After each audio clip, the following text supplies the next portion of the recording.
Buenas tardes a todos y todas. Damos comienzo al ciclo de charlas La revisión constitucional de las leyes y el control judicial de la administración pública, principios y tendencias, organizado por el Instituto de Estudios Judiciales de la Suprema Corte de Justicia de la Provincia de Buenos Aires. Exponen en la jornada de hoy el doctor Juan Carlos Casagne, quien expondrá sobre los principios rectores del control judicial de la administración, y el doctor Alberto Bianchi, quien disertará sobre el principio de separación de poderes y el control de constitucionalidad de las leyes. Esta transmisión se está transmitiendo en vivo, valga la redundancia, por la plataforma YouTube a través del canal de la Suprema Corte de Justicia. A continuación, ustedes quedan con el doctor Amos Grajales, quien será quien está a cargo de la mediación de esta jornada. Muchísimas gracias a todos y a todas los que estén escuchando esta primera reunión del ciclo de la revisión constitucional de las leyes y el control judicial de la administración pública.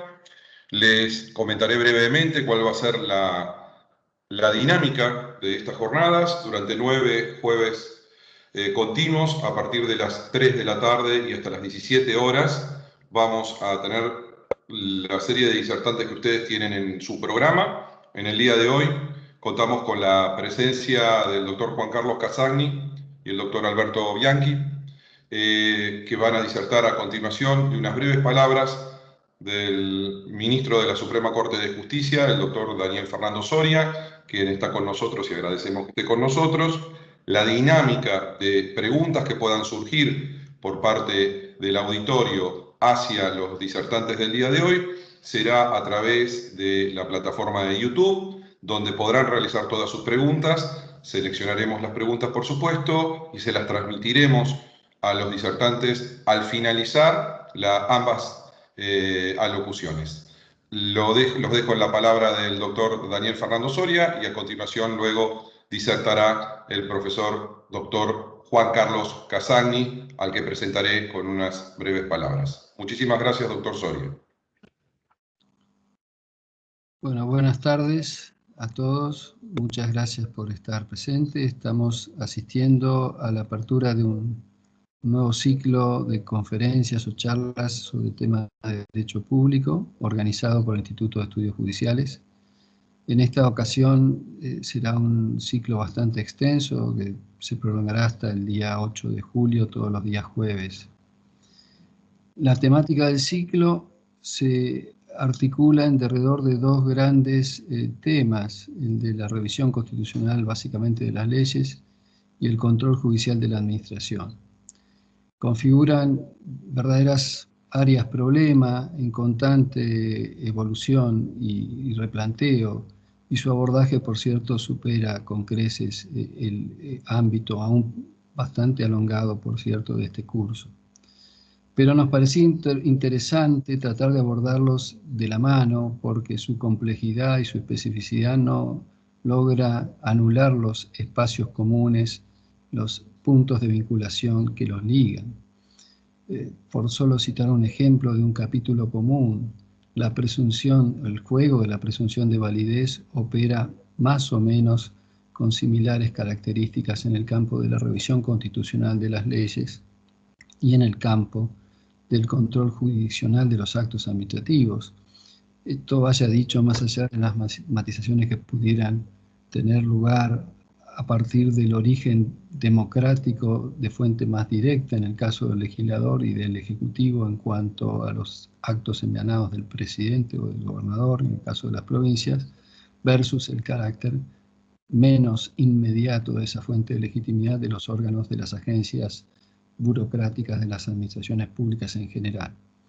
Pero al tiempo que se advierten en estos cruciales campos del derecho público puntos de contacto, también hay disimilitudes o hubo trabajos en paralelo.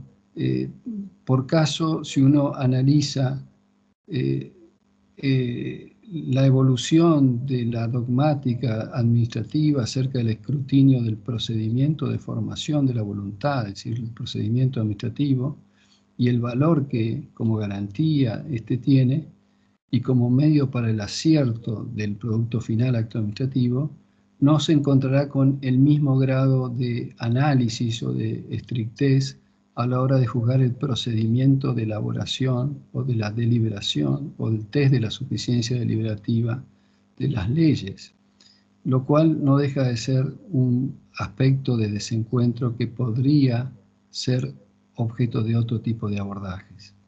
En cualquier caso, esta diferencia puede obedecer a algún tipo de trabajo en paralelo que no siempre se ha hecho, pero que ha distinguido el rol y los énfasis de los constitucionalistas y los de los administrativistas o incluso los de los procesalistas constitucionales. Por eso hemos pensado que este curso debería aunar las dos vertientes de un conocimiento que es crucial para la consolidación de la noción misma de Estado de Derecho, con fuentes distintas, tal vez con origen en Marbury y Madison, el control de constitucionalidad, tal vez con origen en el cese de la jurisdicción retenida por parte del Consejo de Estado francés en Francia, el contencioso y el control de constitucionalidad finalmente apuntan a la garantía de los derechos y a la salvaguarda de la juridicidad, a la consolidación del Estado de Derecho. Por eso, este curso ha tratado de convocar de una manera plural y abierta a administrativistas, a constitucionalistas y a procesalistas de las más distintas escuelas y procedencias, de modo tal de que se favorezca el diálogo, el intercambio, el pluralismo. No hace muchos días pude leer un artículo notable de Antonio Muñoz Molina que, refiriéndose a otra realidad, criticaba la atmósfera de tajantes afirmaciones y de negaciones eliminatorias que apreciaba, y cuestionaba esto y bregaba por persistir en el esfuerzo de no renunciar a la búsqueda y a la consideración de los matices, evitando juicios al bulto o solo determinados por una inercia en cuanto a la aceptación del argumento de autoridad. Daría la sensación de que este tipo de enseñanzas que nos manifiesta el gran autor español puede tener cabida en el campo del ordenamiento jurídico. Estas recomendaciones pienso que valen, aplican en este campo. El diálogo construye la intersubjetividad, el derecho es intersubjetividad y alteridad. La necesaria objetividad que hay que buscar en el derecho se armoniza a través de puntos o niveles de común entendimiento, y con ese propósito hemos tratado de generar este curso, este ciclo, como un símbolo del estado actual de nuestro conocimiento jurídico sobre estas materias. Agradecemos entonces muy vivamente a todos los profesores, los juristas, amigos, que nos acompañarán en este curso que simplemente voy a mencionar. Juan Carlos Casañe, Alberto Bianchi, Andrés Gil Domínguez, Leandro Giannini, Miguel Berri, Roberto Saba, Santiago Carrillo, Gabriela Ábalos, Mariela Puga, Leandro Safi, Carlos Manberti, Roberto Gargarella, Víctor Abramovich, Carlos Balbín, Patricio Sanmartino, Carlos Laplacete y dos expositores extranjeros como la doctora Vitulia Ibone de Italia y Jaime Rodríguez Arana Muñoz de España. A todos ellos vaya mi anticipado y muy vivo agradecimiento, y les cedo la palabra al profesor y maestro Juan Carlos Casañe. Muchas gracias. Muchísimas gracias, doctor Soria. Brevemente, antes del doctor Casañe, si me permite, voy a leer muy brevemente algunas resumen de su hoja, de su larga hoja de vida. El doctor Juan Carlos Casañe es doctor en Derecho y Ciencias Sociales de la Universidad de Buenos Aires, además, por supuesto, de abogado, miembro de número de la Academia Nacional de Derecho y Ciencias Sociales de Buenos Aires, académico honorario de la Real Academia de Jurisprudencia y Legislación de Madrid, académico correspondiente de la Real Academia de Ciencias Morales y Políticas de Madrid, director del Instituto de Derecho Administrativo de la Academia Nacional de Derecho y Ciencias Sociales de Buenos Aires y, además de ello, un profesional del derecho de aquilatada experiencia y larga trayectoria en el ámbito nacional e internacional, como todos sabemos.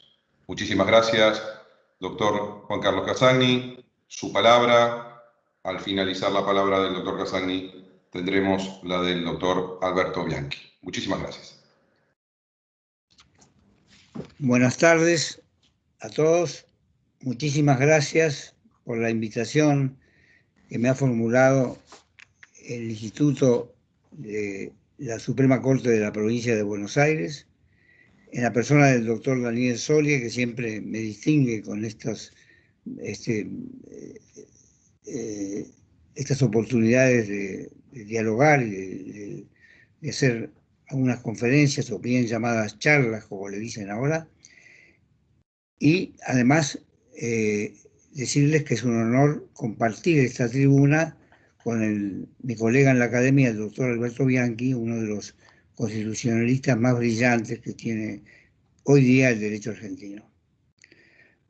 Bueno, el tema que me han asignado es el de los principios rectores del control judicial de la administración.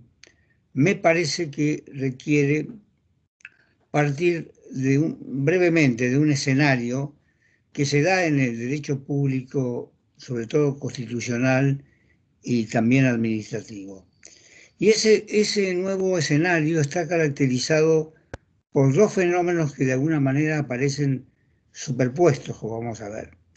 El primero es, en el orden cronológico, el de los principios generales del derecho público, del derecho administrativo, que en el tiempo, si vemos la obra de Laferrière, por ejemplo, o Liu mismo, y Enterría y todos ellos, y sobre todo un gran artículo que escribió Jean Riveraud allá por 1964, en el tiempo es anterior a todo este otro movimiento que se termina engarzando con este movimiento de los principios, que es el llamado neoconstitucionalismo. Y a esto quiero referirme brevemente en dos palabras, porque hay varias opciones para ahondar en este fenómeno.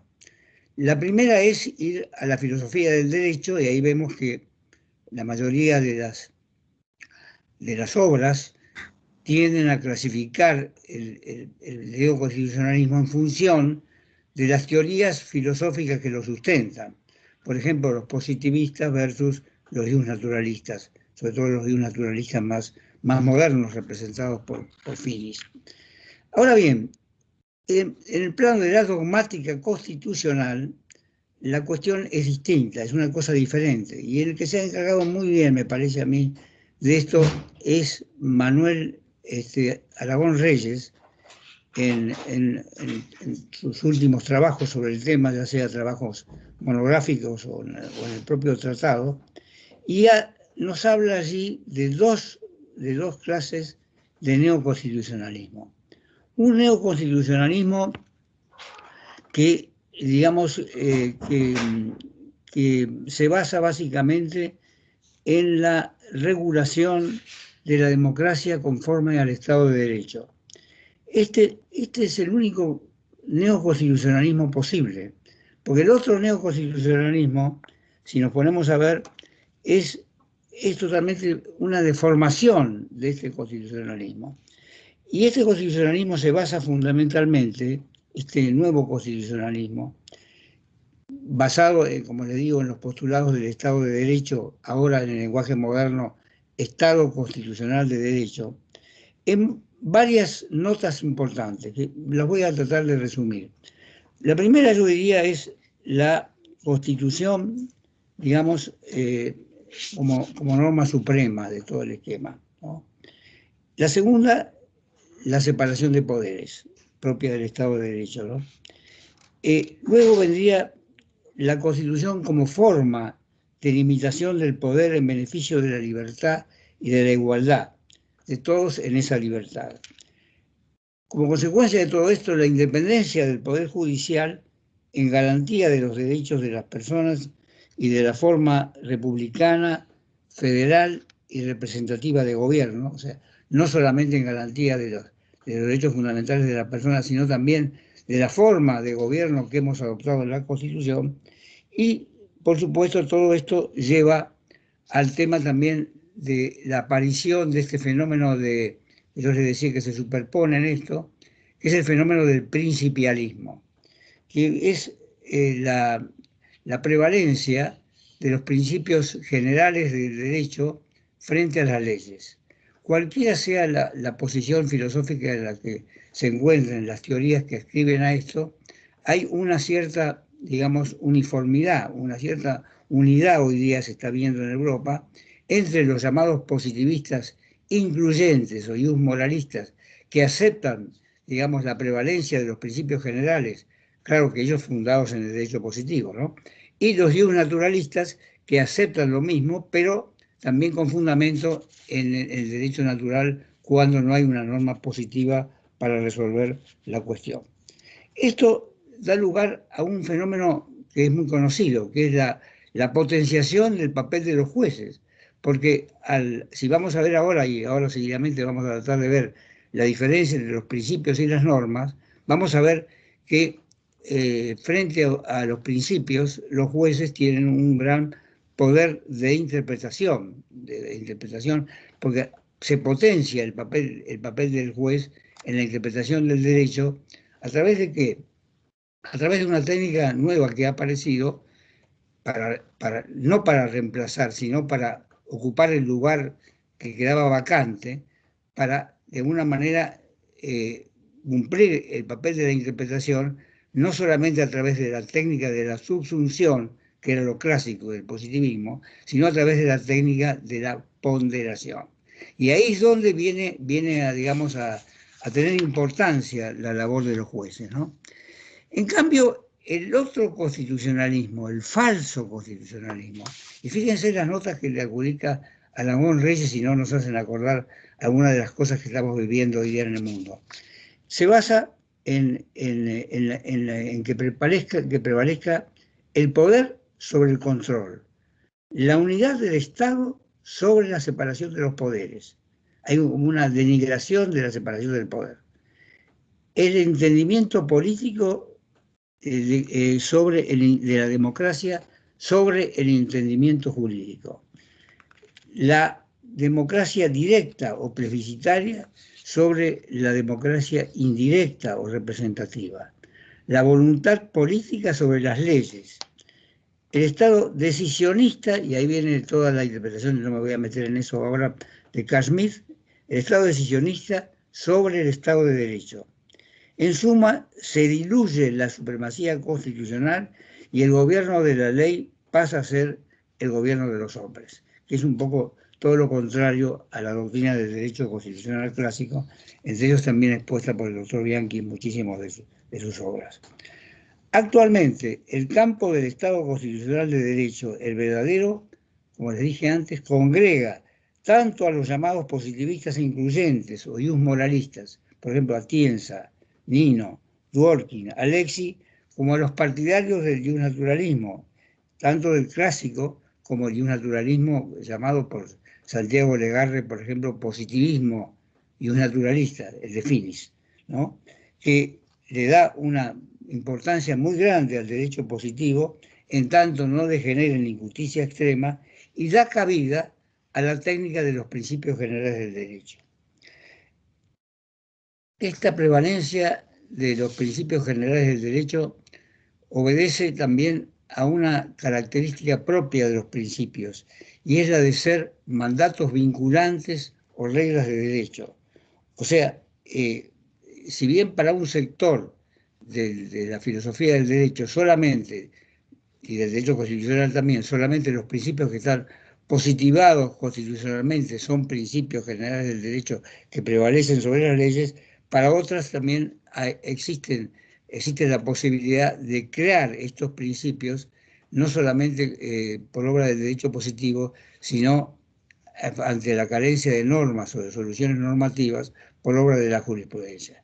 Es lo que ha pasado, por ejemplo, con el principio del control de oficio de la constitucionalidad de las leyes, que no surge expresamente de ningún texto, pero sí de la interpretación constitucional. Entonces, yo diría que para resumir este planteo inicial, tenemos que advertir que los principios y las normas, ambas son reglas de derecho. Y el carácter vinculante de los principios no obliga a los jueces a fallar según ellos, pero no entendido los principios como un mandato de optimización, como los entiende, por ejemplo, Alexis, algo que se puede o no realizar de acuerdo a las posibilidades. Sí, o sea que sería una directiva más bien eso. Sino, esto ha sido objeto de la crítica muy certera de Atienza, sino que son principios que obligan a los jueces de alguna manera a utilizarlos en la justificación racional y valorativa de sus decisiones. El papel de los jueces no debe confundirse con el papel de los legisladores y debe hacerse sobre la base de dos técnicas fundamentales que les acabo de señalar hace un rato, que son la técnica de la subsunción, cuando la norma es precisa y no se viola la justicia, no se genera injusticia extrema, y la técnica de la ponderación, que es la que se utiliza cuando el principio es impreciso, no está bien regulado en la norma y es necesario rellenarlo a través de la interpretación judicial. Acá es importante que tengamos en cuenta que los principios, y en esto la doctrina alemana está casi toda conteste, son entendidos como mandatos entonces vinculantes, carentes de supuestos de hecho y de consecuencias jurídicas. Tanto el supuesto de hecho como la consecuencia jurídica, que sería la norma completa, ¿no? junto al mandato que está en el medio, digamos así, están siempre susceptibles de ser aplicados mediante la técnica de la subsunción. Mientras que cuando faltan esos dos elementos, ¿no? Se acude entonces sí a la operación ponderativa a través de una serie de técnicas que vamos a tratar de mirar un poco en este momento. Si seguimos hablando de los principios, yo he seleccionado dos fundamentales que son importantísimos acá. El principio de razonabilidad, concebido como un metaprincipio, y el principio del control de oficio de inconstitucionalidad. Si vemos el principio de razonabilidad y lo seguimos a Linares, por ejemplo, vamos a ver que la razón suficiente es la que predomina como fundamento de todas las decisiones judiciales que apliquen esos principios. Y esa razón suficiente puede ser una razón de esencia cuando la conducta se funda en una norma expresa jurídica expresa, una razón de existencia cuando el fundamento es un mero hecho y hay que analizar si ese comportamiento se da o no se da, y un fundamento de verdad que tiene que ver con el fundamento axiológico de la justicia, ¿no? Entonces, aquí, ¿qué es lo que ha pasado entre nosotros? Obviamente no voy a referirme, estando el doctor Bianchi aquí, al fundamento constitucional del principio de razonabilidad, pero está por supuesto en el artículo 28, porque dice algo más que el principio de razonabilidad. En realidad, si nos ponemos a mirar el artículo 28, se adelantó mucho en el tiempo a lo que está hoy día en la Constitución alemana y en la Constitución española, que es el principio de la no violación del contenido sustancial de los derechos fundamentales, ¿no? Las leyes no pueden violar el contenido sustancial de los derechos. Eso es parte de la razonabilidad, ¿no? Nosotros, la jurisprudencia nuestra inicial de la Corte se basó, como se sabe en el derecho norteamericano, en el principio del debido proceso, tanto el debido proceso adjetivo como el debido proceso sustantivo, y evidentemente nos lleva, en el caso del debido proceso sustantivo, y de alguna manera nos conduce en una parte al principio de la técnica de la ponderación, también porque utiliza la metodología del balance entre costes y beneficios. Pero ¿qué ha pasado? Este fundamento del derecho norteamericano ha quedado insuficiente frente al avance que ha habido en el derecho europeo sobre el principio de proporcionalidad, que ha venido a integrarse dentro del principio de razonabilidad. Entonces hoy día tenemos una concepción amplia de la razonabilidad, que es comprensivo de la protección, primero, del contenido sustancial de los derechos, como ya les decía, el artículo 28 de la Constitución. La razonabilidad de la selección, que era algo que ya se venía utilizando en la vieja jurisprudencia de la Corte. La razonabilidad ponderativa, que aquí sí se superpone con una parte del principio de proporcionalidad, ¿no?, que demanda una ponderación racional en base a un balance de conveniencia entre medios y fines. La prohibición, yo le agrego, de arbitrariedad, ¿no es cierto?, con fundamento en el artículo 19 de la Constitución Nacional. Arbitrariedad que yo siempre recuerdo es muy antigua en el derecho español, y si basta con ir al Quijote para ver dos pasajes del Quijote donde habla de la ley del encaje, y por ley del encaje se entendía la aplicación, digamos, de una norma en base creada por la inventiva del juez, que traducía un capricho o la sola voluntad contraria, dice, a la razón, a la ley y a la justicia.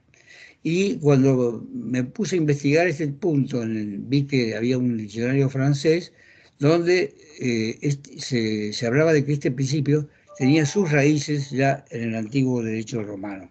Pero este es otro problema que lo dejo para después. Lo que quiero señalar ahora es que el principio de la interdicción de arbitrariedad está plenamente afirmado en la Constitución Nacional, en el artículo 19, en cuanto dice que nadie debe hacer lo que no manda la ley ni privado de lo que ella no prohíbe. Y cuando el concepto de ley que utiliza, evidentemente, es el concepto de ley en sentido amplio, ley en sentido positivo y ley en sentido de ley natural. El principio de proporcionalidad es el aspecto nuevo que aparece en el control judicial de la razonabilidad. Siendo entonces la razonabilidad un metaprincipio, admite en su seno este principio de proporcionalidad, que se divide, siguiendo a Lexi, que es el que lo ha elaborado en la doctrina alemana, lo acepta el Tribunal Supremo alemán, el Tribunal Constitucional también, el Tribunal Supremo y el Tribunal Constitucional español, por ejemplo, es el principio que divide la proporcionalidad que tiene que analizarse en cada acto o cada ley en tres partes. Una parte que es el criterio de la necesidad, la otra el criterio de la adecuación y por último el de la proporcionalidad en sentido estricto. El criterio de la necesidad nos orienta a buscar la solución que resulte menos restrictiva a los derechos fundamentales. El criterio de la adecuación busca, en cambio, a realizar un análisis de la idoneidad de ese medio para cumplir un determinado fin. Y por último está la proporcionalidad en sentido estricto, que ya ahí viene a coincidir con parte del control de razonabilidad del debido proceso del derecho norteamericano, que es el conocido balance entre los costes y los beneficios en función de la relación entre los medios y los fines.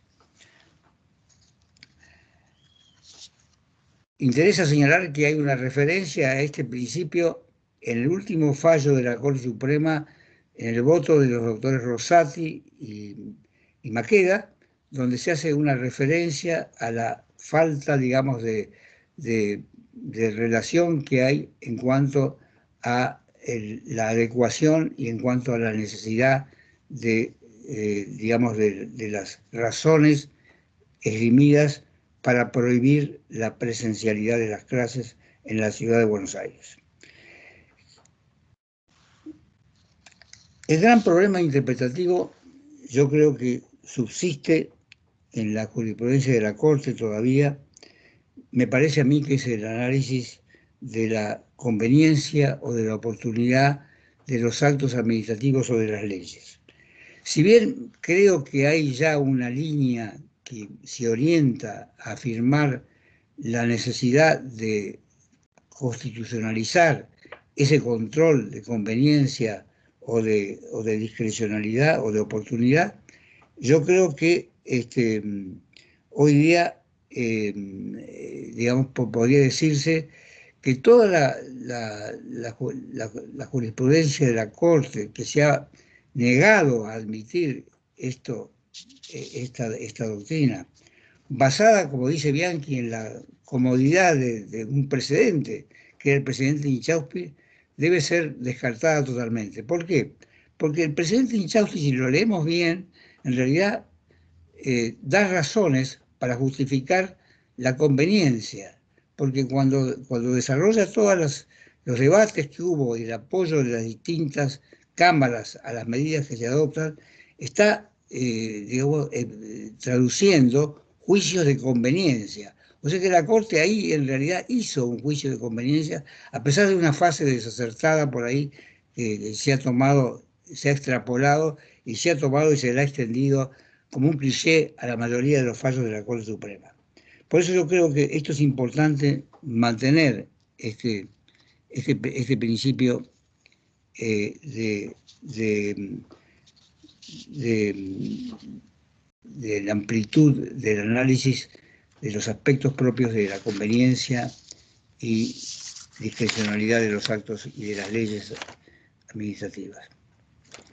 Otro de los aspectos que he dejado para el final, así un poco rápido, en un abuelo de pájaro, en un análisis abuelo de pájaro que estoy haciendo, es el vinculado con el principio del control ex oficio de la constitucionalidad de las leyes, sobre todo, basado en un principio general de derecho que es el iuria novit curia.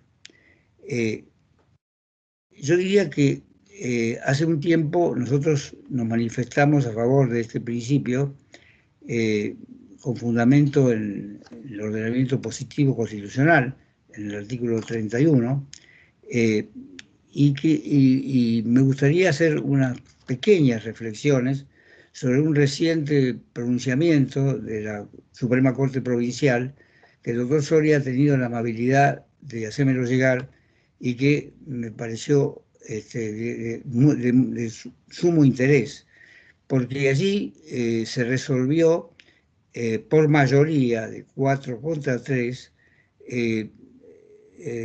rechazar el recurso de inaplicabilidad de la ley que había interpuesto el fisco de la provincia de Buenos Aires por haberse aplicado el principio iura novit curia de una manera sorpresiva por parte de la Cámara en lo contencioso administrativo provincial de Mar del Plata. Y allí el doctor Soria, en uno de los votos, yo diría, más magníficos que he visto, que lo tengo que ponderar porque como no comparto además el resultado del voto, me maravilló realmente la forma, cómo está expuesta toda la doctrina del control de oficio de la constitucionalidad de las leyes, y creo que es una de las mejores piezas que podemos darle hoy día a los alumnos para que estudien desde el punto de vista que señala el doctor Soria, que es una de las posibilidades interpretativas, digamos, tendientes a limitar de alguna manera el alcance del control de constitucionalidad de oficio. Porque el doctor Soria se basa fundamentalmente en que hay que dar una prevalencia al derecho de defensa y básicamente al principio de congruencia, porque si no se ha planteado el tema en las instancias precedentes, que no se venía planteando ni nunca se planteó, y además encima todavía no se le da un traslado, tampoco como en este caso no se le había dado traslado previo, como aconseja el doctor Banossi, por ejemplo, siempre para mitigar los defectos que puede haber en la violación de la garantía de la defensa en juicio. Yo creo que Sobre esa base, el doctor Soria construye una postura muy razonable, entiendo, pero que yo no comparto por las razones que voy a dar así. El doctor Soria sostiene que en esos casos hay algo así como una renuncia de derechos, porque la otra parte, la parte privada del caso, me refiero al caso Fisco de la provincia de Buenos Aires contra Necotrans y otros sobre Apremio. Este caso fue resuelto el 25 de febrero, reciente, del 2021. En ese caso había habido una renuncia por parte de la demandada a invocar la inconstitucionalidad de la norma tributaria del derecho local, del Código Tributario Local, que no había sido planteada en el pleito, y que la Cámara Contencioso Administrativo de Mar del Plata utilizó para fundar la decisión que acogió la defensa de prescripción de la acción, porque se trataba de si el tributo o no estaba prescripto conforme a la regulación del derecho local, o si tenía que prevalecer la regulación del Código Civil, como la Corte lo viene estableciendo en los últimos precedentes.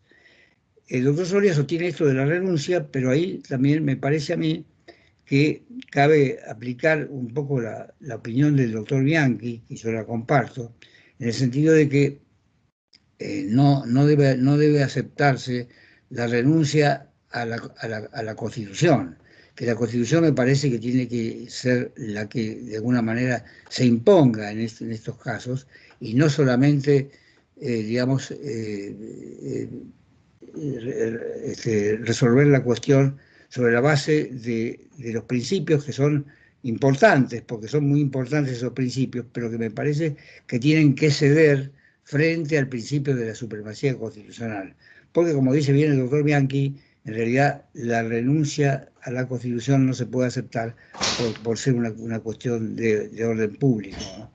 Esto es una cuestión opinable, desde luego, pero yo les quería dar un poco la opinión que tengo, y vuelvo a decirles, destacando la profundidad, la versación y, en cierto sentido, la razonabilidad de los argumentos que utiliza mi querido amigo el doctor Soria para sostener la postura contraria. Yo creo que los jueces están de alguna manera obligados a otorgar primacía a la Constitución. Sé que esto es una materia muy, muy opinable, pero yo pienso que es una de las pocas garantías que nos quedan de mantener al tope el principio de la legalidad, hoy día también llamado por algunos el de la juridicidad constitucional, y el bloque de sus derechos fundamentales y de los principios básicos que la guían. Bueno, nada más, y muchas gracias por esta invitación. Muchísimas gracias, doctor González. Vamos a dar paso inmediatamente al doctor Alberto Bianchi. Previamente vamos a dar lectura brevemente a esa también hoja de vida y de trayectoria académica del doctor Bianchi, que es por todos conocida. El doctor Alberto Bianchi es abogado, egresado de la Universidad Católica Argentina, doctor en Derecho por la Universidad de Buenos Aires, miembro titular de la Academia Nacional de Derecho y Ciencias Sociales de Buenos Aires, miembro titular de la Academia Nacional de Ciencias de Buenos Aires, Premio Academia Nacional de Derecho de 1991, Premio Academia Nacional de Derecho del 2012, Premio CONEX en el área del Derecho Constitucional, profesor de Derecho Constitucional profundizado en la Universidad Católica Argentina y en la Universidad Austral, y es autor de una infinidad de libros y artículos sobre el derecho administrativo, el derecho constitucional, y al mismo tiempo que el doctor Casani, un profesional de dilatada trayectoria nacional e internacional. le cedemos la palabra. Doctor Bianchi, bienvenido nuevamente. A disposición el público de escuchar sus palabras. Muchas gracias. Muchas gracias. Buenas tardes a todos.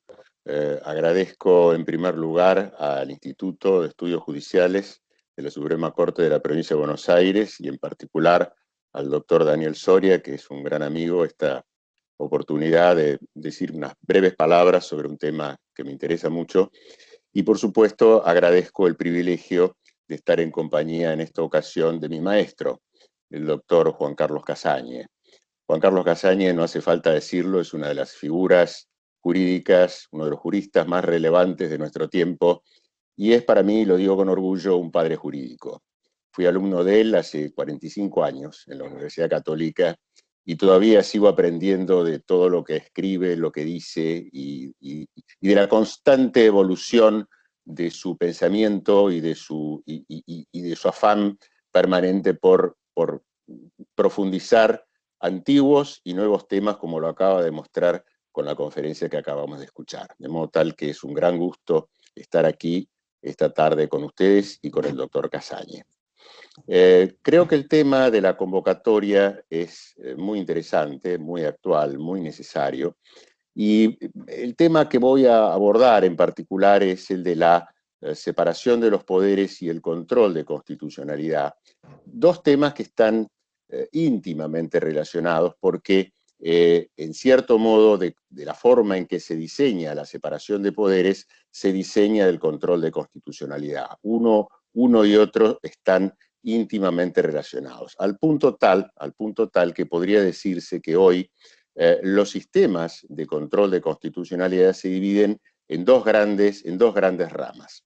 Los sistemas donde los jueces no ejercen el control de constitucionalidad, sino que lo ejerce otro órgano, que en algunos casos es judicial y en otros casos no, y los sistemas en donde los jueces ejercen control de constitucionalidad. No voy a decir que un sistema sea mejor que el otro. Esto sería quizás un error. Me he acostumbrado a que no hay buenos sistemas o malos sistemas. En todo caso, hay sistemas bien aplicados y sistemas mal aplicados. Pero hay algo que es importante tener en cuenta, es que debemos ser fieles a nuestra tradición histórica. Esto lo aprendí de Juan Carlos Casagne cuando me enseñó las primeras letras del derecho público y del derecho objetivo en particular. Debemos ser fieles a nuestra tradición histórica, a nuestras costumbres, a aquellos institutos que nos vienen desde el fondo de nuestro sistema constitucional.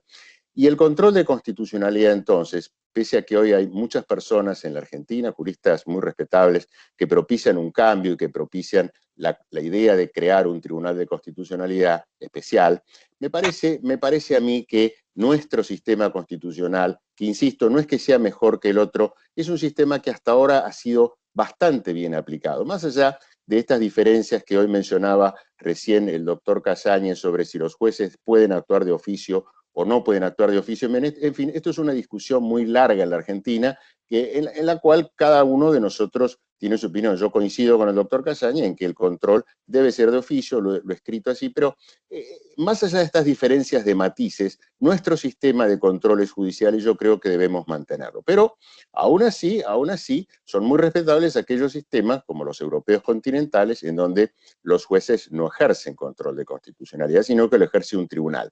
Entonces, diríamos que los sistemas se dividen de esta manera y así se clasifican en sistemas de control desconcentrado, que es donde los sistemas en donde todos los jueces ejercen el control de constitucionalidad, y los sistemas concentrados, en donde los jueces no ejercen el control, sino que lo ejerce un tribunal constitucional o un consejo constitucional, como tiene en Francia. Aún así, en Europa, la división es muy clara entre los países, llamémosle continentales, y el Reino Unido. Porque en los países continentales, en Francia, en España, en Italia, en Alemania, que son los países que más directamente nos llegan por tradición cultural, existe un control de constitucional. No lo ejercen los jueces, pero hay un tribunal que se encarga. En el Reino Unido, curiosamente, pese a que los ingleses en cierto modo son los que dieron el puntapié inicial del derecho constitucional tal como lo conocemos hoy en día a partir de la Carta Magna de 1215, los ingleses, curiosamente, no tienen control de constitucionalidad de ninguna forma. No hay jueces ni hay tribunal constitucional. En todo caso, el control de constitución del Reino Unido lo ejerce el propio Parlamento, por aquel viejo principio de la supremacía del Parlamento que existe en el Reino Unido y que todavía existe, no obstante que hoy parecería que la figura relevante es el primer ministro, pero jurídicamente y políticamente la supremacía del Parlamento en Inglaterra es uno de los principios sobre los cuales asienta todo el sistema. Entonces, voy a hacer un breve repaso de cómo funciona la separación de poderes y el control de constitucionalidad en estos países, y luego voy a pasar a nuestro sistema, que es en buena medida el sistema de los Estados Unidos, que ha tenido, por supuesto, una fuerte influencia, con muchos matices, por cierto, en todo el continente americano. Todo el continente americano es, de México para abajo, es tributario, en cierto modo, del sistema americano, aunque, por supuesto, con numerosos matices que en algunos casos a cada país lo alejan más o menos del sistema de los Estados Unidos. Pero empecemos por Francia. En Francia, en realidad hay un dato que es muy importante tener en cuenta, y en Francia no hay estrictamente un poder judicial como lo concebimos nosotros. Francia en realidad tiene 3 jurisdicciones. Francia está montada sobre el sistema de la doble jurisdicción. Me acuerdo cuando estaba escribiendo mi trabajo sobre separación de los poderes, el doctor Casaña me dijo, no puedes dejar de leer un artículo muy bueno de Jorge Tristán Bosch sobre la doble jurisdicción en Francia, que tuvo la gentileza de darme para que lo leyera. Yo no lo conocía en ese momento. La verdad que Bosch, con esa pluma y con esa erudición que lo caracterizaba, explica el sistema de la doble jurisdicción en Francia fantásticamente bien. Y explica, como luego lo ha explicado Casaña tantas veces, el sistema de la doble jurisdicción, que nace de 2 leyes de la Revolución Francesa, establece una jurisdicción contencioso administrativo en la administración y una jurisdicción judicial en el Poder Judicial. Una juzga, en líneas generales, por supuesto, a la administración, la otra juzga a los particulares, y los conflictos se resuelven con el famoso Tribunal de Conflictos creado en el siglo XIX. Ahora bien, esto hace que el Poder Judicial como tal, como lo concebimos nosotros, como una tercera rama del gobierno, en Francia esto no está tan claro, porque además a eso, la Constitución de 1958 de la Quinta República, siguiendo las aguas de las repúblicas anteriores, agregó el Consejo Constitucional, que no es un tribunal específicamente judicial, porque tiene una integración en buena medida política, ¿no? Los expresidentes de la República, aunque no se sientan regularmente en el Tribunal Constitucional, son parte de él. De modo tal que esa tercera jurisdicción específicamente constitucional es la que conforma 3 jurisdicciones diferentes en Francia, y ninguna de las 3 están en la misma rama de gobierno, no integran el Poder Judicial. Por eso es que los franceses al Poder Judicial no lo llaman un poder, lo llaman un servicio. Porque para los franceses, dentro de su concepción amplia del servicio público, la justicia es un servicio. Por eso es que cuando a veces en la Argentina hablamos del servicio de justicia, aunque esta denominación no sea absoluta y completamente errónea, debemos ser conscientes que viene de un sistema que es en cierto modo diferente al nuestro, donde no hay un poder judicial, sino que hay un servicio de justicia verdaderamente. Los jueces en Francia, entonces, no ejercen control de constitucionalidad, sino que lo hacen indirectamente. La función de control en Francia la tiene el Consejo Constitucional. Los jueces, cuando tienen la necesidad de resolver una cuestión constitucional que le plantean las partes, consultan al Consejo Constitucional, que a veces incluso consulta también al Consejo de Estado, y entonces resuelven conforme lo que dice el Consejo Constitucional. Es lo que se llama la cuestión prioritaria de constitucionalidad. Y entonces no hay un control directo de los jueces, porque la separación de poderes en Francia no tiene esa claridad de los 3 poderes que tenemos nosotros. Hay un sistema distinto, hay un sistema donde hay 2 poderes claramente y una tercera jurisdicción, que es un servicio, que está integrada por 3 jurisdicciones distintas. En España el sistema es parecido, pero tiene algunas diferencias. ¿Por qué? En España hay 3 poderes del Estado, ¿sí? La Constitución de 1978 establece 3 poderes, porque esto es una tradición española también. Hay que remontarse a la Constitución de 1812, a la Constitución de la Monarquía Española de 1812, y hay que leer, y en esto también lo digo por influencia, por buena influencia directa de una lectura que me recomendó en su momento Juan Carlos Casañe sobre el discurso de Argüelles cuando se presenta en la convención, en las Cortes de Cádiz en ese momento, la Constitución de la Monarquía de 1812.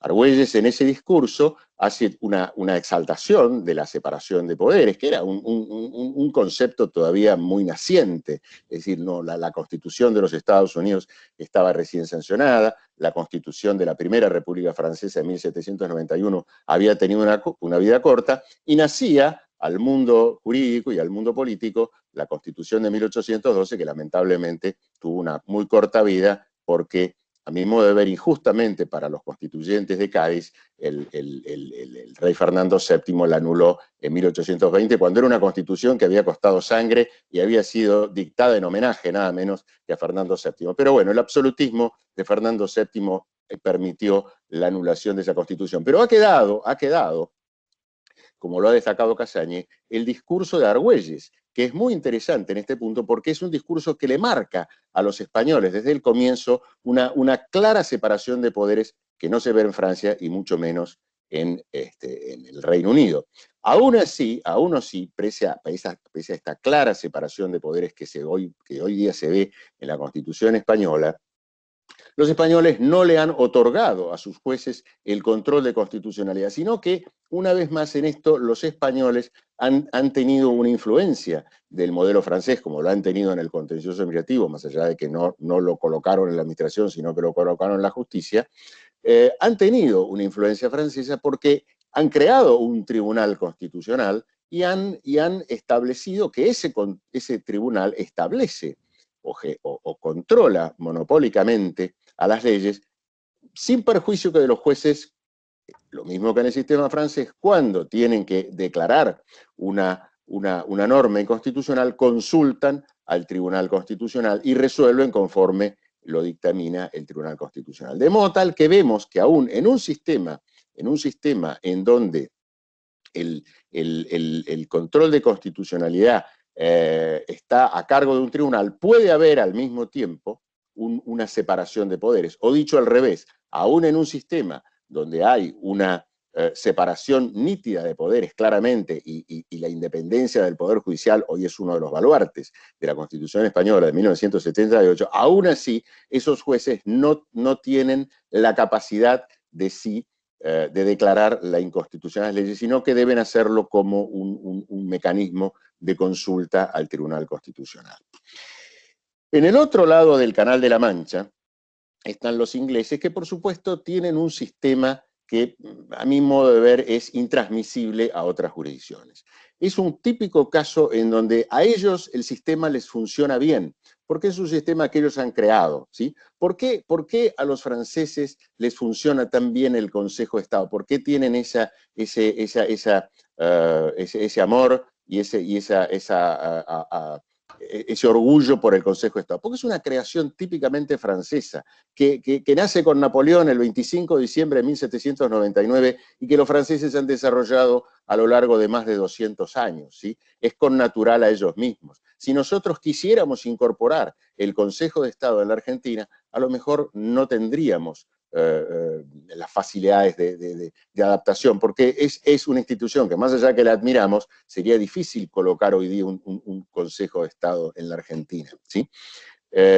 Lo mismo pasa, perdón por la digresión, con el Consejo de la Magistratura. El Consejo de la Magistratura, que incorporó la reforma 94, es una institución extraña a nuestra Constitución. Y no en vano son todos los cortocircuitos que ha producido el Consejo de la Magistratura desde su instalación hace 25 años con la Corte Suprema, porque es una institución que hemos traído de los modelos continentales europeos, donde la separación de poderes es distinta a nuestra separación. Pero hecha esta digresión, que ha sido casi involuntaria porque no la tenía pensada, lo que digo es que las instituciones funcionan bien en aquellos países que las han creado, las han amamantado, las han visto crecer y las han ido modelando a sus costumbres y necesidades. De allí que insista yo tanto en la tradición histórica de las instituciones.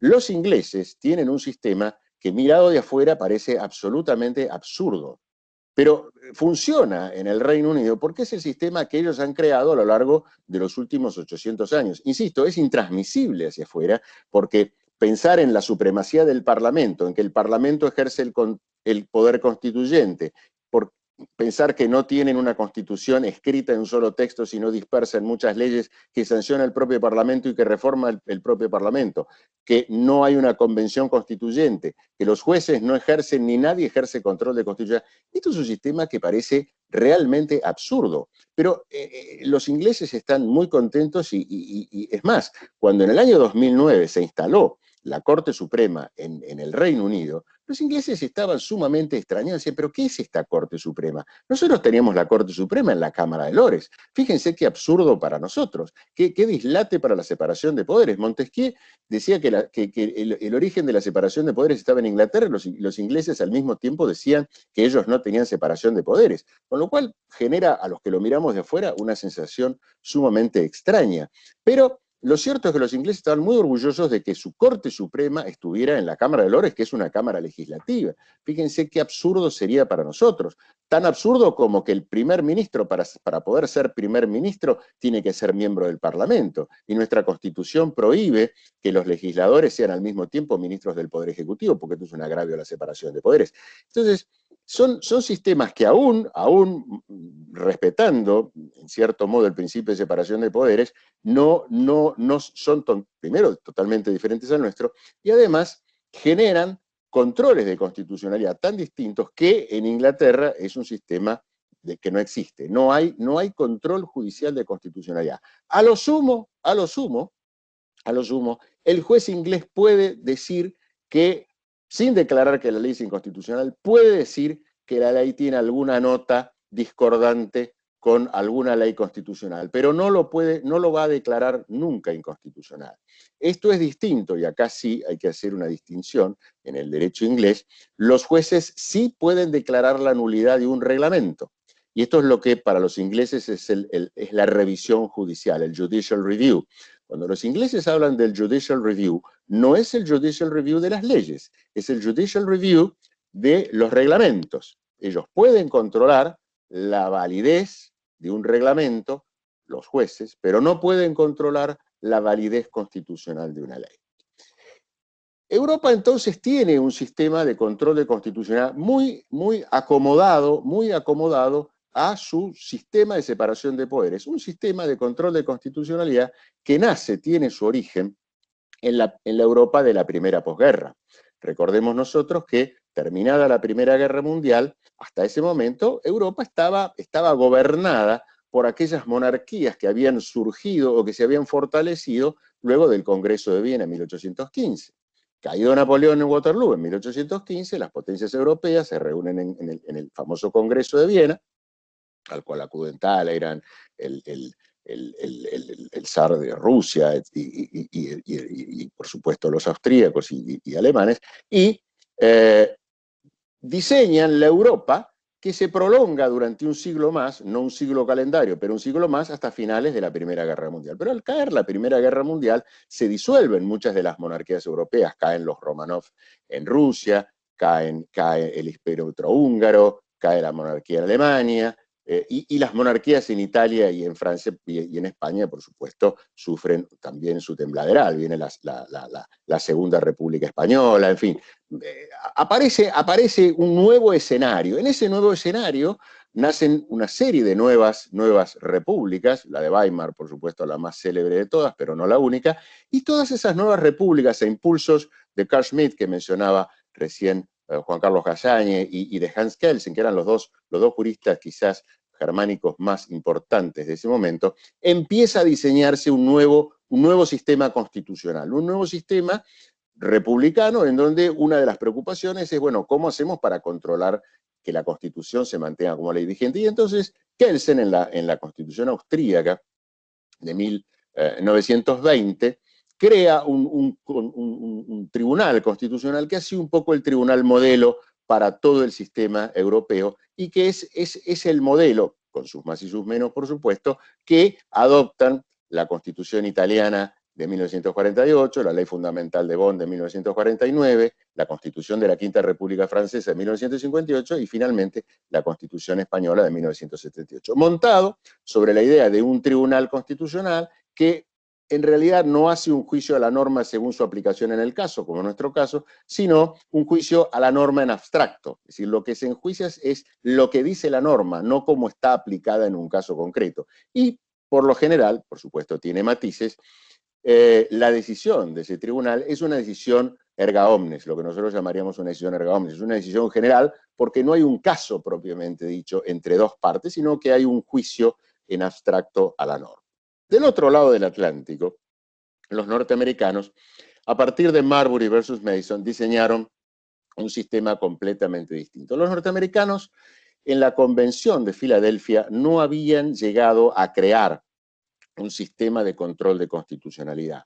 Porque, bueno, en realidad algunos de los convencionales habían propuesto un sistema, pero no nos olvidemos que la Convención de Filadelfia trabajó urgida por el tiempo. Por eso es que produjeron una constitución mínima, una constitución de 6 artículos donde ni siquiera hubo inicialmente una carta de derechos.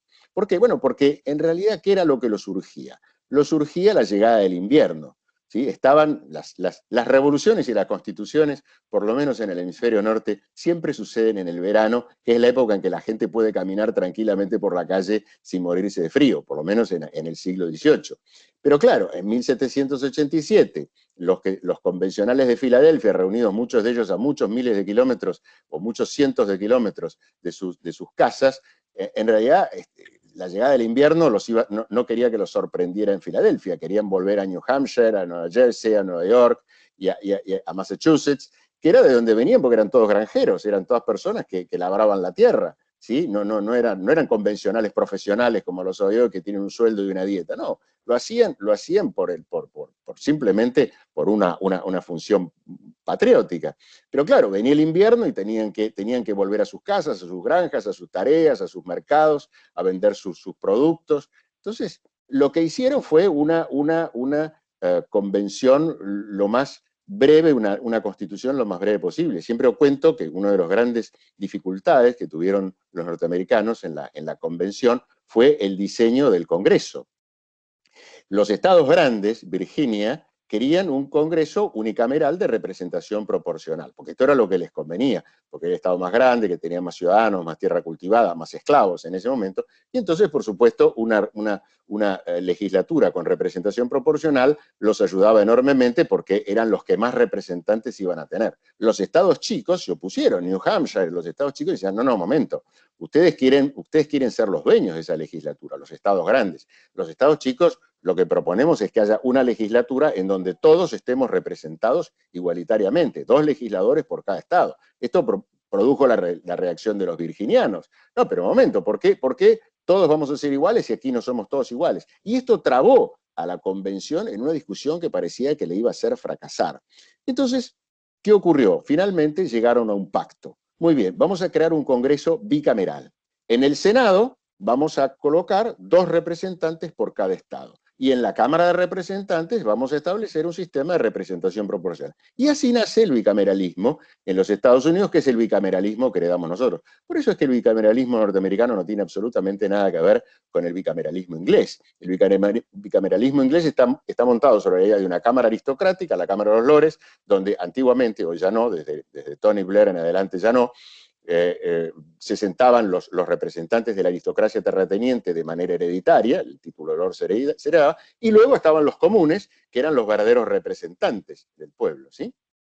Pero ese bicameralismo, y además la Cámara de Lores, como les decía recién, era un tribunal. Al final del día ejercía funciones judiciales también, bien que a través de un cuerpo en el cual se delegaban estas tareas. Pero lo cierto es que el bicameralismo americano no tiene nada que ver con el bicameralismo inglés. Pero esta discusión que se generó en la convención, que los demoró bastante, impidió el tratamiento de otros temas, entre ellos el del control de constitucionalidad. Se sanciona la Constitución de Filadelfia entonces en 1787 sin que hubiera en la Constitución escrito un sistema de control de constitucionalidad. Fíjense ustedes que cuando nuestros convencionales constituyentes toman, acá hay que hacer una aclaración, y esto lo hemos hablado muchísimas veces también con Juan Carlos Casañe, sobre el origen de las fuentes de nuestra Constitución. Esto es una discusión eterna en la Argentina, y tenemos los hiper norteamericanistas que dicen que hemos copiado a la Constitución de los Estados Unidos, y en el otro extremo tenemos aquellos autores que niegan toda influencia. Yo creo que la verdad, y en esto coincidimos una vez más con el doctor Casañe, no hay que irse a los extremos. En realidad, la gran fuente de la Constitución argentina es el proyecto de Alberdi, porque es el único libro, y el federalista que estaba por ahí en la Convención de Santa Fe, pero se perdió, no sabemos muy bien qué pasó con ese ejemplar del federalista. La gran fuente fue el proyecto de Alberdi, pero más allá del proyecto Alberdi hay que ir a ver cuáles son las fuentes del proyecto Alberdi, porque esas son las verdaderas fuentes de la Constitución, o si se quiere, las fuentes indirectas. Y ahí es donde la Constitución de los Estados Unidos tiene una preponderancia relevante, pero no absoluta, ¿sí? Porque hemos tomado el sistema bicameralista, hemos tomado el sistema presidencialista, hemos tomado el sistema de la separación de poderes con un poder judicial separado de los otros, pero nos hemos apartado en algunos aspectos también, por ejemplo, en la unificación de la legislación común, en las facultades reglamentarias del Poder Ejecutivo, en la no adopción de la enmienda 12 que establece, de la enmienda 11, perdón, que establece que los tribunales federales no tienen jurisdicción sobre los estados. En nuestro caso los tribunales federales sí tienen jurisdicción sobre las provincias argentinas. En fin, ellos tienen un sistema de modificación de la Constitución diferente al nuestro. Los ministros del Poder Ejecutivo en los Estados Unidos, para ser nombrados, requieren del acuerdo del Senado. En nuestro sistema, en ese sentido, es mucho más ejecutivo y presidencialista que el de ellos, porque el presidente puede nombrar y remover a sus ministros sin acuerdo del Senado. En fin, hay una serie de diferencias que no son menores entre la Constitución argentina y la Constitución de los Estados Unidos. Pero aún así, la impronta del sistema americano en la Argentina es fuerte. Y es fuerte al punto que también es fuerte en sus omisiones. ¿Por qué? Porque así como en la Constitución de los Estados Unidos no había un sistema de control de constitucionalidad diseñado expresamente, como recién lo mencionaba el doctor Casañe, tampoco lo tenemos nosotros. Tampoco hay en la Constitución argentina un sistema de control de constitucionalidad. ¿Dónde nace entonces en los Estados Unidos el sistema? Bueno, nace a partir de un caso que surgió a raíz, por supuesto, de una disputa política, como muchas veces ocurre, que es el famoso caso Marbury versus Madison, ¿sí?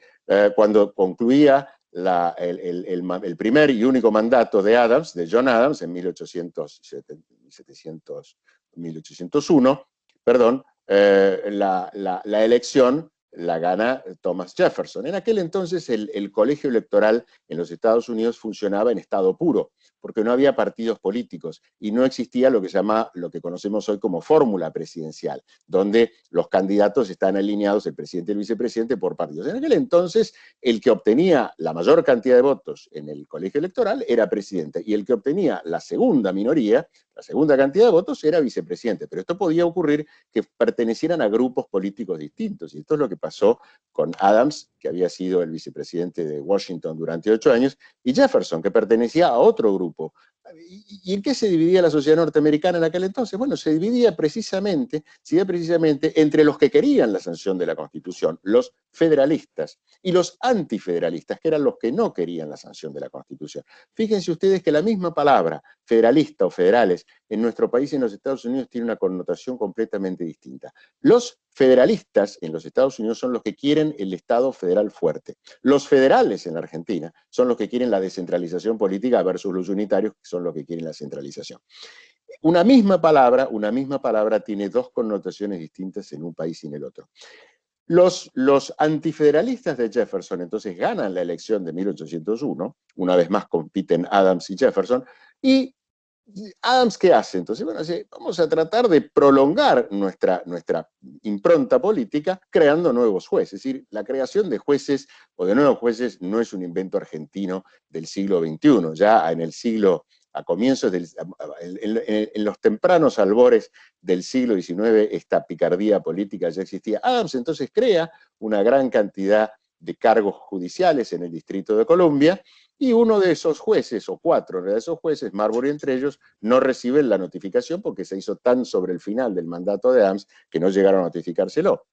Y Adams además nombra como juez de la Corte Suprema, como presidente de la Corte Suprema, a un conspicuo miembro del Partido Federalista que era John Marshall.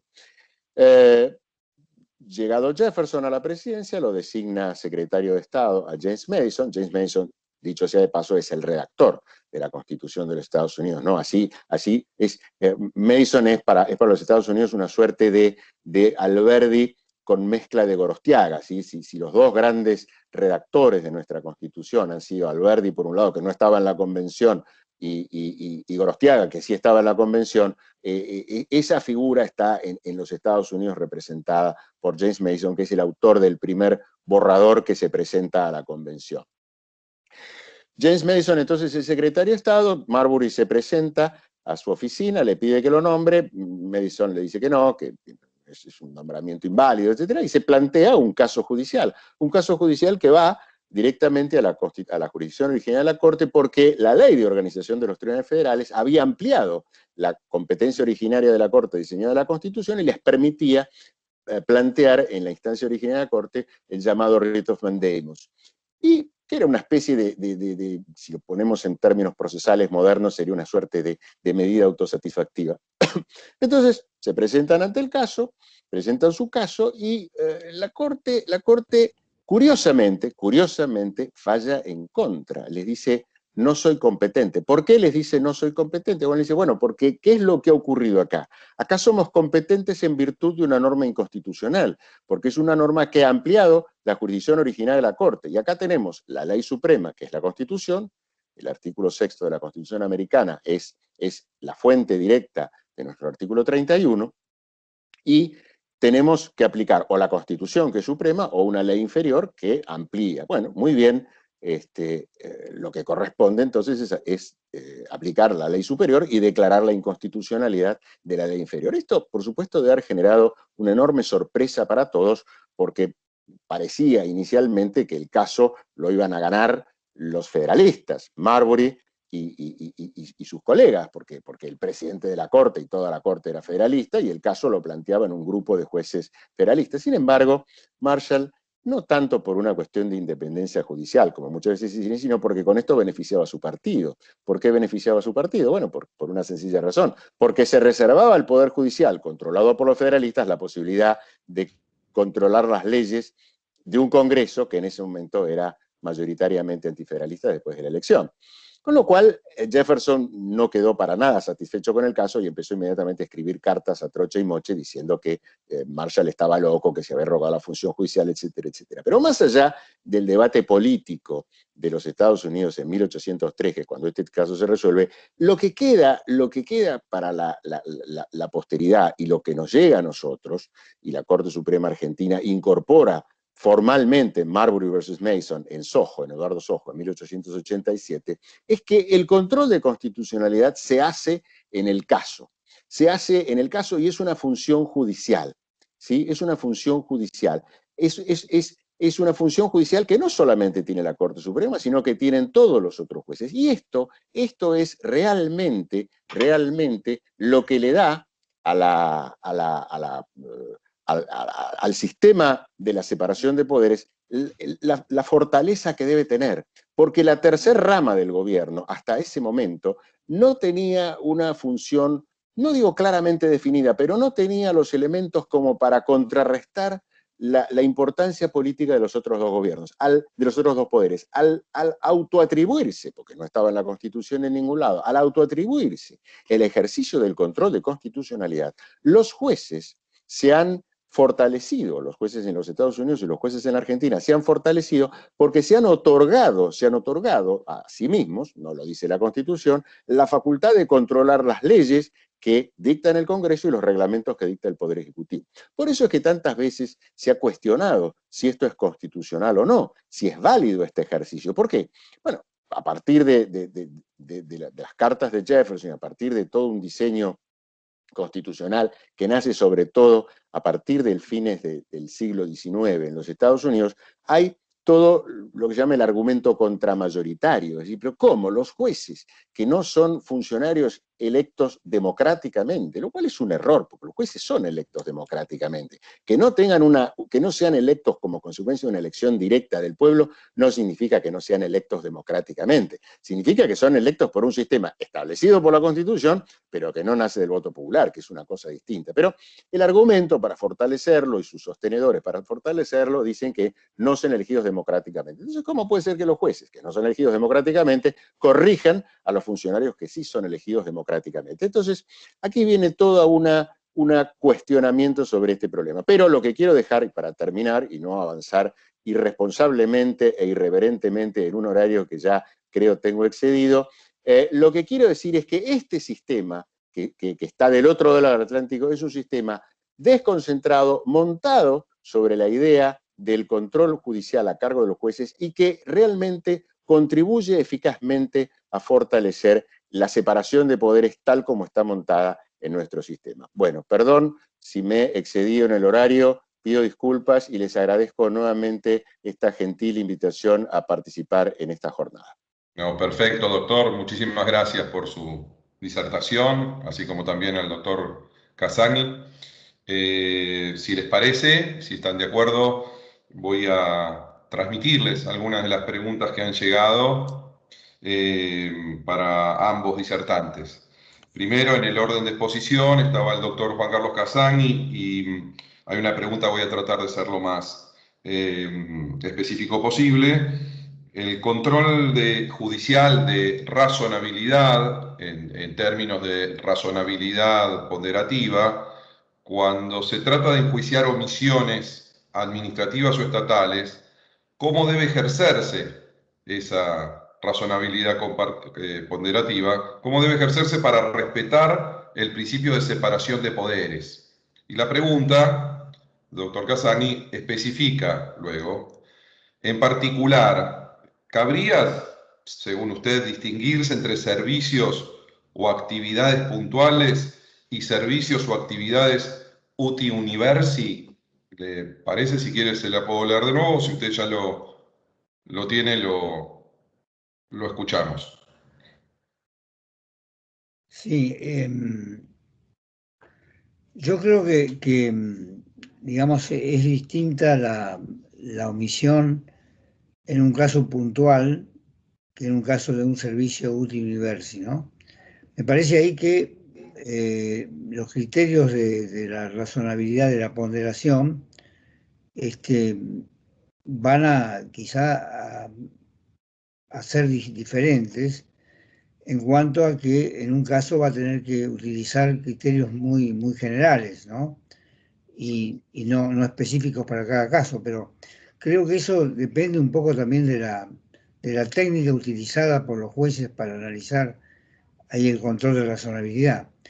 Yo no sé si me pudiera dar un ejemplo, quizá me ayudaría a entender un poco el sentido de la pregunta. Sí, quizás por ahí podría especificarlo si está el doctor Soria también, colaborar con la especificación de los que han preguntado. No sé si está el doctor Soria. Ahí está el doctor Soria. Sí, por lo que entiendo, allí habría tal vez un planteo de ciertos servicios, por ejemplo, el servicio de la salud pública o el servicio de la educación pública o el servicio de la seguridad ciudadana, ¿no? Nosotros en algún caso hemos tenido precisamente algún amparo por falta de seguridad ciudadana en determinados sectores y había que analizar un problema de un servicio global en un área determinada. Ahí el planteo estaba centrado, si no recuerdo mal, hace bastantes años, en la existencia de detenidos en los establecimientos de comisarías. Entonces el argumento era que por el cuidado de detenidos, que de suyo era una situación no regular, los policías no podían prestar el servicio de prevención barrial o zonal en el área de las comisarías. Entonces se denunciaba como ilegítima una omisión en un servicio general de seguridad ciudadana. Y pienso que lo mismo podría plantearse en relación con otros servicios. Bien. En este caso, el control nuestro no podía ser el mismo que la omisión en el pago de un certificado de obra, por ejemplo. Claro. No, claro, yo creo que esa pregunta nos traslada también a un problema de prueba, ¿no? Porque allí lo que habría que hacer es acudir a las pruebas periciales donde especialistas en cada uno de los temas orienten al tribunal, porque no creo que el tribunal se pueda introducir en el análisis de cuestiones muy técnicas, ¿no? Y ahí va a tener que tener el asesoramiento especializado de los peritos, ¿no? Me parece que por ahí pasa la cosa. Es diferente de un caso puntual donde la omisión, ya el juzgamiento de la omisión es mucho más fácil y no requiere tanto la técnica de la ponderación, ¿no? Pero es cierto, hay una línea muy sutil que distingue un tipo de control de otro, ¿no? En el caso del servicio Utiliversi, ¿no? Exacto. Bueno, muchísimas gracias, doctor. Aquí una pregunta para el doctor Bianchi, si le parece. ¿Qué instituciones del control de constitucionalidad del derecho comparado le parecen susceptibles de ser incorporadas a nuestro ordenamiento?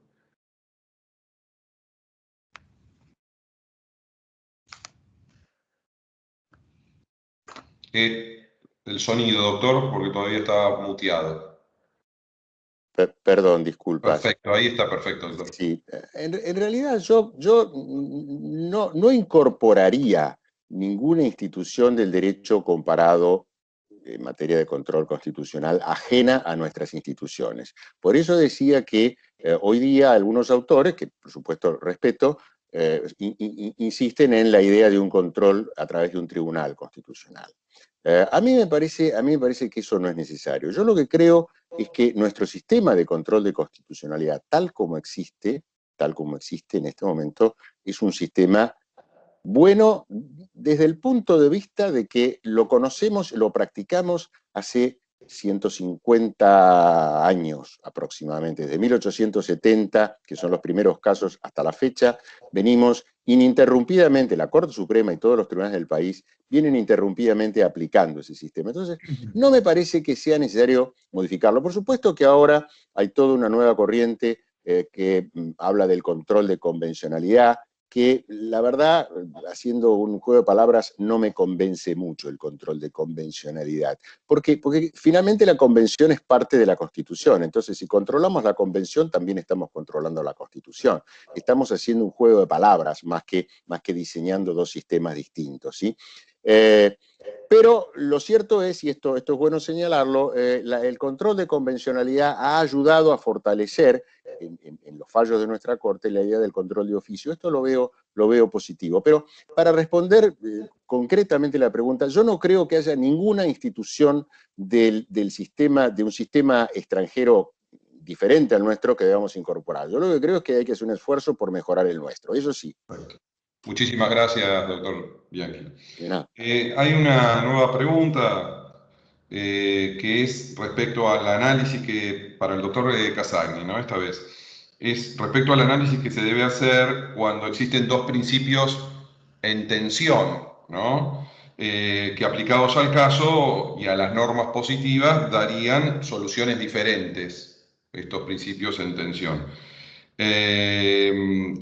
¿Cómo podría hacerse ese análisis? Es la pregunta, ¿no? ¿Qué análisis debería hacerse para aplicar uno u otro principio? Bueno, es un problema vinculado con lo que se llama la dimensión de peso de los principios, ¿no? Claro. pero que hay que resolverlo conforme primero a la dogmática constitucional.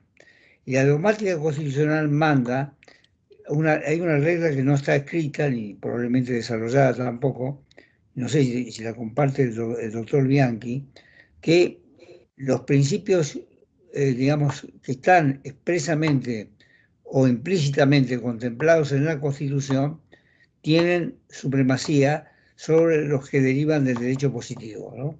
Ahora, del derecho positivo común, ordinario. Esa es una primera regla. La otra es que la Constitución tiene que ser la norma suprema, ¿no? Si la Constitución es la norma suprema, me parece a mí que todo lo que se deriva de esa supremacía constitucional prevalece sobre otros principios que se puedan darse inclusive con relación a la interpretación de la propia Constitución. Porque el principio de supremacía es como la Constitución misma. La Constitución misma es lo que está por encima de todo lo otro. Puede haber en esa Constitución otros principios también, o derivarse de esa Constitución. Pero lo primero que tenemos que respetar es la supremacía de la Constitución. La Constitución como norma suprema. Hay un trabajo de Enterría que yo lo recomiendo mucho, la Constitución como norma. Un trabajo ya tiene unos años, pero es una actualidad asombrosa. El otro día lo estaba leyendo y es realmente magnífico. Bien. Bueno, doctor Bianchi, lo ha invitado el doctor Casagna, es uno de los que ha preguntado, así que, ¿qué le parece a usted esto que planteaba el doctor Casagna? No, estoy absolutamente de acuerdo con el doctor Casagna. Es decir, el principio rector de nuestra Constitución es la supremacía de la Constitución y la supremacía de sus principios. Cuando hablamos de la supremacía de la Constitución, si bien nos estamos refiriendo a una norma jurídica, porque la Constitución es una norma jurídica, es una norma donde están alojados los principios supremos de nuestro sistema, empezando por el artículo 1, que es el principio representativo, republicano y federal. Yo siempre digo que si hubiera que derogar a todos los artículos de la Constitución y quedarnos con uno solo, deberíamos quedarnos con el artículo 1, porque de allí deriva todo lo demás. De allí, por interpretación, se puede derivar todo lo demás. Pero por supuesto que estoy de acuerdo, no podría no estarlo, en que esos principios son los que deben primar y luego los que derivan del derecho positivo son respetables, pero en la medida, primero, en que estén de acuerdo con la Constitución, y luego, si hay un conflicto entre los principios de la Constitución y los que derivan del derecho positivo, por supuesto que es la Constitución, porque lo que manda es el artículo 31, claramente. Está claro. Doctor Bianchi, aquí hacen otra pregunta respecto a la particularidad que usted encuentra en el control de constitucionalidad sobre derechos de incidencia colectiva. O sobre casos colectivos, ¿no? Si usted encuentra alguna particularidad en ese sentido en el control de constitucionalidad. No en el sistema, sí en los efectos. Es decir, el control de constitucionalidad es igual se haga en un caso individual o en un caso colectivo. Lo que pasa que en un caso colectivo el efecto de la sentencia va a ser naturalmente un efecto general. Va a abarcar a un número indeterminado de personas que son las que están en uno de los lados del juicio. Pero el control como sistema no es diferente. Lo que diferencia, o lo que es diferente, son sus efectos. Perfecto. Aquí hay una pregunta hacia los dos, así que seguramente responderán la visión particular de cada uno. Respecto a la viabilidad hipotética de la posibilidad de creación de un tribunal constitucional en nuestro país como se da en España. Estamos haciendo futurismo, pero a ambos, no sé si el doctor Casagni quiere responder, o el doctor Bianchi, o en el orden que ustedes quieran. Bueno, yo creo que el doctor Bianchi ya habló sobre ese punto.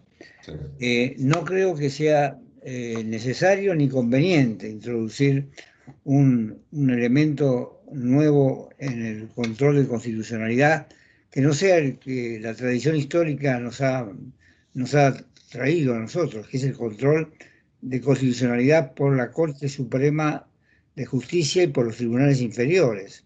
Es un control desconcentrado, como bien lo acaba de explicar el doctor Bianchi.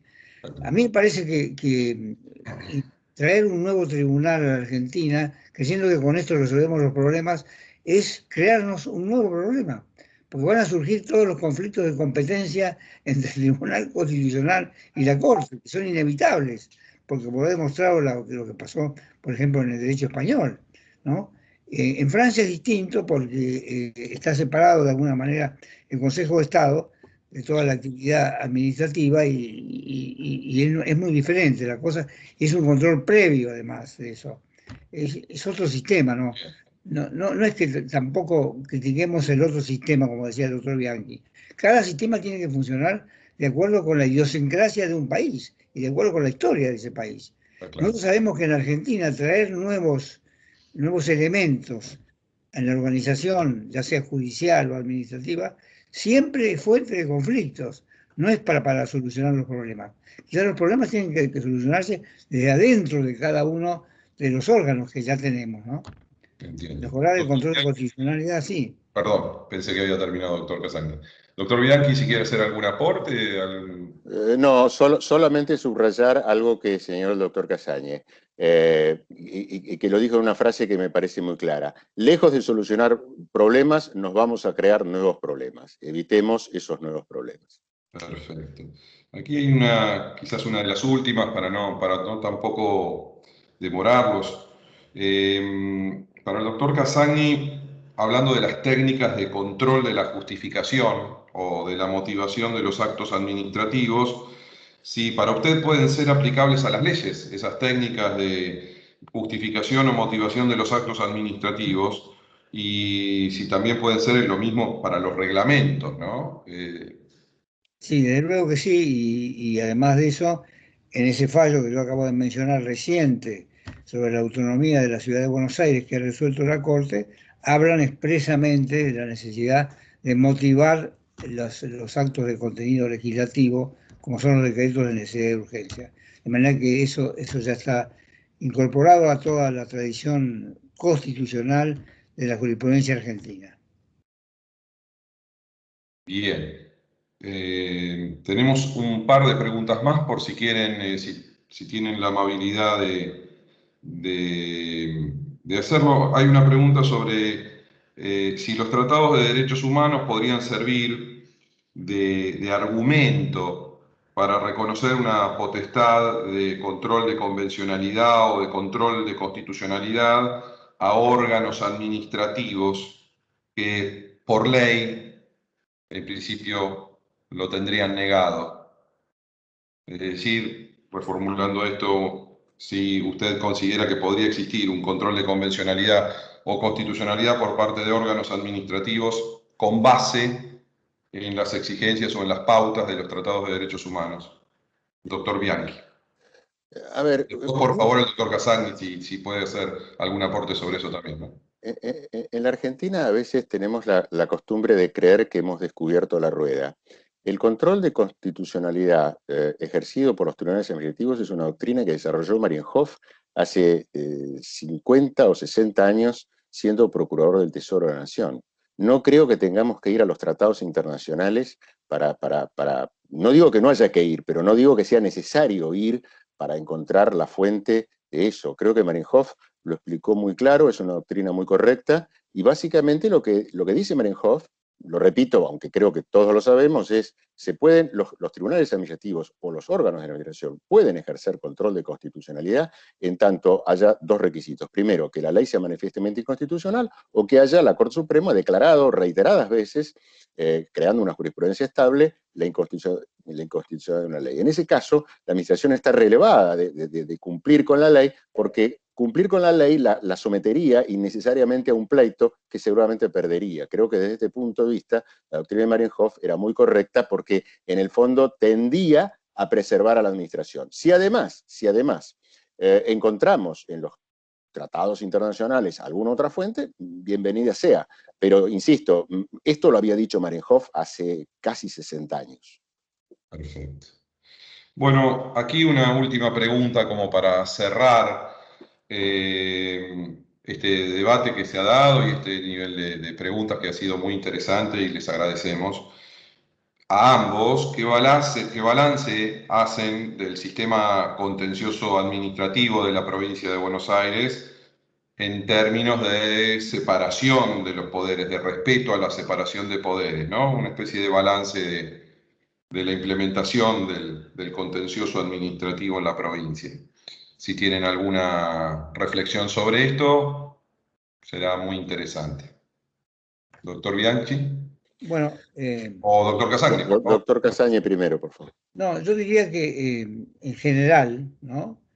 Se aprecia que en la provincia de Buenos Aires hay una mayor independencia por parte de los tribunales en lo contencioso administrativo que en el orden nacional, ¿no? Punto primero, me parece, yo viendo todos los fallos que salen todos los días, o todos los meses, veo eso, que hay muchas veces que se da la razón a los particulares en los litigios en contra de la administración en algunos proyectos que son de mucha importancia. Se le da prevalencia al derecho, digamos, sobre la política, ¿no? Ese es el gran problema que existe en Argentina. Yo creo que en la provincia de Buenos Aires y mismo en los fallos de la Suprema Corte Provincial se nota, se advierte, en la Corte Suprema también nuestro, pero se advierte una mayor independencia con relación al contencioso administrativo federal. No digo la Corte Suprema, que me parece que es un tribunal independiente, pero tomará decisiones a veces por razones políticas también, porque hay una política de la Corte, ¿no? En definitiva, una política judicial. Pero lo que quiero decir es que no veo que esté, digamos, afirmado tanto la independencia de los poderes en el contencioso administrativo federal como sí lo veo en la provincia de Buenos Aires. Muchísimas gracias, doctor Casagni. Doctor Bianchi.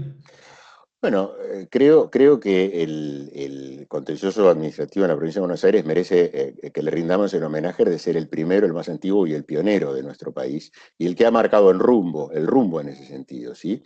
Y creo yo que se ha enriquecido con la desconcentración, es decir, con el hecho de que ya no sea una competencia exclusiva de la Corte Suprema de la provincia, sino que hoy día toda la provincia cuente en todos sus territorios con tribunales, porque esto acerca la justicia al ciudadano, que es una de las cosas tan necesarias. Si no, antes el que tenía que litigar contra su propio municipio tenía que ir a la ciudad de La Plata. Creo que esta desconcentración ha favorecido no solamente la independencia de los tribunales, sino que ha favorecido el sistema democrático en sí mismo, acercando la justicia al ciudadano. Yo creo que desde ese punto de vista la provincia de Buenos Aires sigue marcando el rumbo y sigue siendo señera en este rumbo, y coincido también con lo que dice el doctor Casaña, que hoy día se advierte una mayor independencia del contencioso provincial que del contencioso federal. Y esto es notorio y creo que vale la pena remarcarlo. Perfecto. Muchísimas gracias a ambos disertantes por esta primera jornada del ciclo de charlas sobre la revisión constitucional de las leyes y el control judicial de la administración pública. Este sería el momento en que en el ámbito presencial vendrían los aplausos. Seguramente los escucharán aunque no estén, pero ya llegará el momento de volver a esa presencialidad si todo sale bien. Les agradecemos nuevamente en nombre de la Suprema Corte de Justicia del Instituto de Estudios Judiciales. Recordamos a todos los asistentes, al auditorio en general, que el próximo jueves 20, a la misma hora, a las 15 horas, disertarán el profesor Andrés Gil Domínguez y el profesor Miguel Berri, el primero sobre el control de constitucionalidad y convencionalidad en la sede administrativa, el segundo sobre control de constitucionalidad y conflicto de poderes, nuevamente con el mismo sistema. Una vez más, muchísimas gracias a ambos y a todo el público presente también muchas gracias y muy buenas tardes. Hasta luego. Hasta luego. Hasta luego. Gracias, Adiós. Muchas gracias a ustedes por la invitación. Hasta luego. Hasta el doctor Soria, que está presente también, y lo saludamos a él también. Muchas gracias. Hasta luego.